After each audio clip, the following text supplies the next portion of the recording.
वो शेर वाली मेक इन इंडिया नहीं, क्योंकि वो शेर तो चीन की गलियों में घूम रहा है। ये जीडीपी की सबसे बड़ी गिरावट है।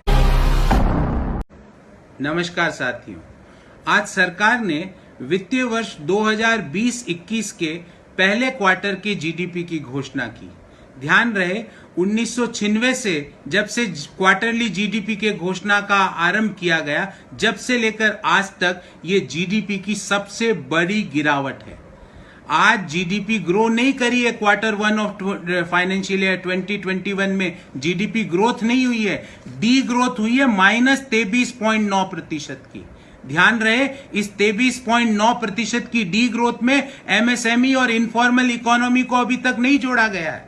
देश के सारे एक्सपर्ट्स का ऐसा मानना है कि यदि हम एमएसएमई और इनफॉर्मल इकोनॉमी, जो कि लॉकडाउन में सबसे बुरी तरह से प्रभावित हुए हैं, अगर उनको भी हम जोड़ लें तो ये जीडीपी की डी ग्रोथ जो आज -23.9% सरकार बता रही है, ये -30 से -35% पर जाके गिरेगी।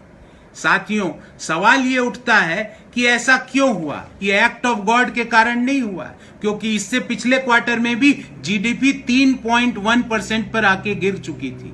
उसमें कोरोना का कोई प्रभाव नहीं था। पिछले 2 सालों में क्वार्टर दर क्वार्टर जीडीपी गिरी है, सिवाय एक क्वार्टर के जिसमें 0.1% की वृद्धि दर्ज की गई है।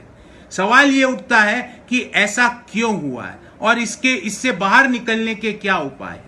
इसको समझने के लिए हमें इकोनॉमी को 2 भागों में विभाजित करना होगा, अर्बन इकोनॉमी, रूरल इकोनॉमी।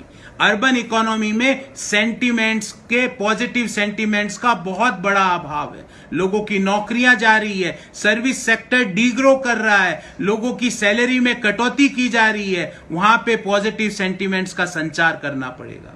और रूरल इकोनॉमी जो आज अर्बन इकोनॉमी से बेहतर कर रही है, क्योंकि जिस चीज का माननीय प्रधानमंत्री जी संसद में खड़े होकर मजाक उड़ाया करते थे, मनरेगा का, आज उसी के कारण rural economy marginally urban economy से बेटर कर रही है।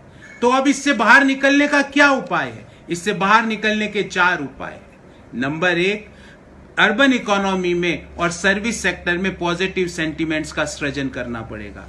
इसके लिए सरकार के नुमाइंदों को मोर के साथ नहीं, सॉफ्टवेयर इंडस्ट्री के जो चैंपियंस हैं उनके साथ बैठक करनी पड़ेगी। उनको कॉन्फिडेंस में लेना पड़ेगा। कैसे नई जॉब्स का क्रिएशन होगा सर्विस सेक्टर में, इसका ब्लूप्रिंट देना होगा देश को। और जो जॉब लॉस हुआ है उन लोगों को डायरेक्ट कैश सपोर्ट करके एक पॉजिटिव कम्युनिकेशन देना पड़ेगा। दूसरा, रूरल इकोनॉमी में लॉन्ग टर्म सॉल्यूशंस आपको डिजाइन करने पड़ेंगे। उसके लिए आपको इकोनॉमिस्ट्स की बात करनी पड़ेगी, किस तरह रूरल सेक्टर में इन्वेस्टमेंट को बढ़ाया जाए, public investment as well as private investment को किस तरह रूरल सेक्टर में डालने के लिए प्रेरित किया जाए, इसकी योजनाएं बनानी पड़ेगी।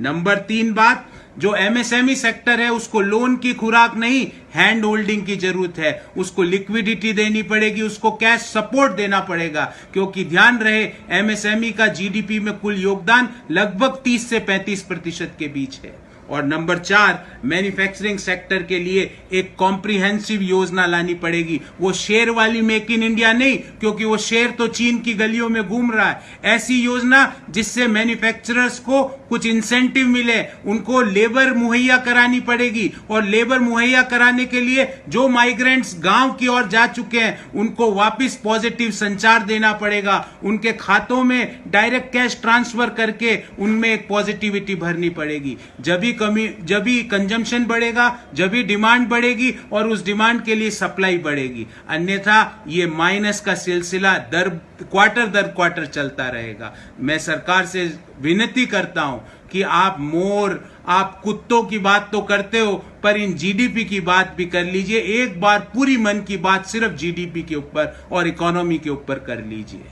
Press the bell icon and never miss any update from TNNI.